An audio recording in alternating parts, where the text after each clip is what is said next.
épreuves. C'est le thème de la sécurité dans les transports qui justement avait été choisi par le candidat président, une visite à Mantes-la-Jolie et même un bain de foule au Val-Fouré. Reportage Michel Lemerle et Fabrice Launay. Quelques difficultés pour Jacques Chirac à se frayer un chemin au cœur du Val-Fouré, ce quartier sensible de Mantes-la-Jolie qui a si souvent défrayé la chronique.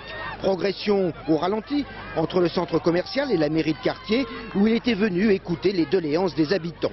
Démenté, partagé entre approbation et scepticisme. C'est bien, j'espère que ça apportera quelque chose de bien pour tous. Mais bon, il faut avoir vraiment du cran pour venir comme ça aussi.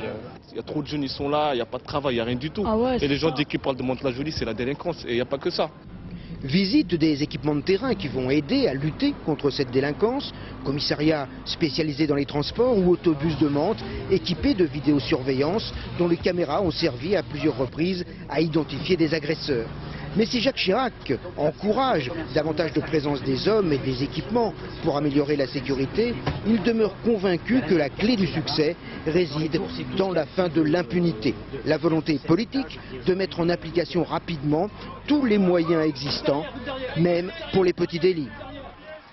Si l'on traitait en temps réel les plaintes, s'il y avait comparution immédiate, si on se donnait les moyens et si on avait la volonté de le faire, s'il y avait exécution immédiate des peines, alors immédiatement tout se dégonflerait.